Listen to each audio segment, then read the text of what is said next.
அனைவருக்கும் காலை வணக்கங்களை கூறி விழித்தவனாக இன்றைய நாளில் உங்களுக்கு நான் கற்பிக்க விரும்புவது had என்ற மாதிரி துணை வினை சொல்லாகும். நேற்றைய நாளில் உங்களுக்கு நான் கற்பித்தது have has என்ற மாதிரி துணை வினை சொல்லாகும்.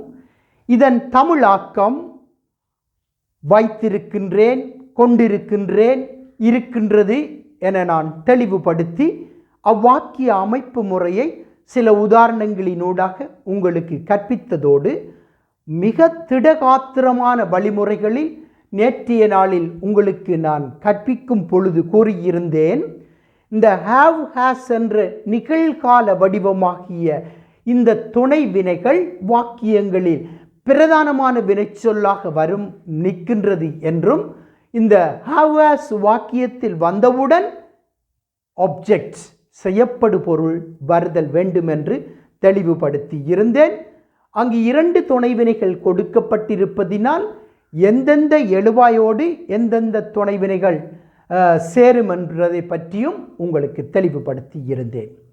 இன்றைய நாளில் அந்த have has என்ற 2 துணைவினைகளின் இறந்த கால வடிவமாகிய had என்பதை பற்றி உங்களுக்கு கற்பிக்க விரும்புகின்றேன்.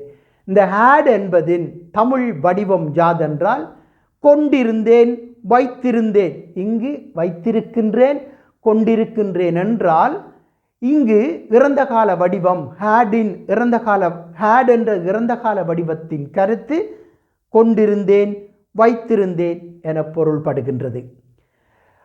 நிகழ்காலம் கற்கும் பொழுது எப்படி இந்த துணைவினை வந்ததன் பிற்பாடு ஆப்ஜெக்ட் வந்ததோ அப்படியே இந்த இறந்த கால வடிவமாகிய had வந்தவுடன் ஆப்ஜெக்ட் வந்துவிட வேண்டும். இந்த had என்ற துணைவினை வாக்கியத்தில் ஒரு மாடல் வெர்ப்ஸாகவும் வாக்கியத்தில் பிரதானமான துணைவினையாகவும் நின்று வாக்கியங்களுக்கு கருத்து வழங்குகின்றது என கூறுவதில் அது மிகையாகாது. எனவே இந்த had கொண்டு உருவாக்கப்படும் had என்ற மாடல் வெர்ப்ஸ் கொண்டு உருவாக்கப்படும் வாக்கிய அமைப்பு முறை யாதென்றால் முதலில் சப்ஜெக்ட், அதற்கு அடுத்தது had, அதற்கு அடுத்தது ஆப்ஜெக்ட் ஆகும். Very simple, easy. ஆகவே இந்த had என்ற துணைவினைக்கு சில உதாரணங்களினூடாக உங்களுக்கு நான் தெளிவுபடுத்தும் பொழுது நீங்கள் புரிந்து கொள்வீர்கள் என நான் நினைக்கின்றேன். I had a big house. என்னிடம் ஒரு பெரிய வீடு இருந்தது. He had a car in London. அவன் லண்டனில் ஒரு பெரிய கார் வைத்திருந்தான். புரிகின்றதா? She had a big land. அவளிடம் ஒரு பெரிய நிலம் உண்டு. They had a factory. அவர்களிடம் ஒரு பெரிய தொழிற்சாலை இருந்தது. இவ்வளவுதான் இதன் வாக்கிய அமைப்பு முறை. இந்த had என்ற துணைவினை கொண்டு நாம் உருவாக்கிய வாக்கிய அமைப்பு முறையை எதிர்மறை வாக்கியமாகவும் வினா வாக்கியமாகவும் உருவாக்குவதற்கு நேற்றைய நாளில் நிகழ்கால கொண்டு உருவாக்கிய வாக்கியங்களை வினாவாக்கவும் எதிர்மறையாக்கவும் நாம் என்ன செய்தோம் என்றால் ஆங்கில இலக்கண வழிமுறையின்படி do does என்ற 2 துணைவினைகளை பயன்படுத்தி இருந்தோம். இந்த 2 do does என்ற துணைவினைகளின் இறந்த கால வடிவமாகிய did என்பது இந்த இறந்த கால வடிவத்தை கொண்டு உருவாக்கிய வாக்கிய அமைப்பு முறைக்கு பயன்படுத்தப்படல் வேண்டும். ஆனால் ஆங்கில இலக்கண விதி அடிப்படை என்ன கூறுகிறது என்றால் இந்த did என்ற துணைவினை வாக்கியத்தில் வந்ததும் had என்ற துணைவினையின் வடிவம் மாறி நிகழ்கால வடிவமாகிய have என்ற ஒரு துணைவினை மட்டும் இங்கு பயன்படுத்தப்படல் வேண்டும். அப்படி என்றால் வாக்கியங்களில் did என்ற துணைவினை வந்தவுடன் have என வருதல் வேண்டும். இப்பொழுது புரிகின்றதா? சில உதாரணங்களை நான் வழங்கும் பொழுது நீங்கள் புரிந்து கொள்வீர்கள் என நான் நினைக்கின்றேன். முதலாவதாக I did not have a big house.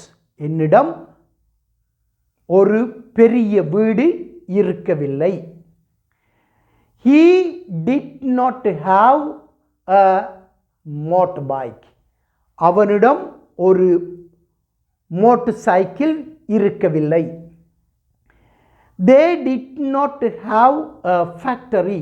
அவர்களிடம் ஒரு தொழிற்சாலை இருக்கவில்லை. She did not have a big land.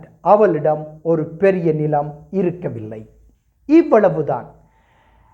இந்த இறந்த கால வடிவமான வாக்கிய அமைப்பு முறையை வினா வாக்கியமாக மாற்றுவதற்கு அப்படியே டிட் என்ற துணை வினையை வாக்கியத்தின் தொடக்கத்தில், அதாவது வாக்கியங்களில் வரும் எழுவாய்களுக்கு முன் நாம் பயன்படுத்திவிட்டால் அவ்வாக்கியம் வினா வாக்கியமாக மாறிவிடும். Did I have a big house?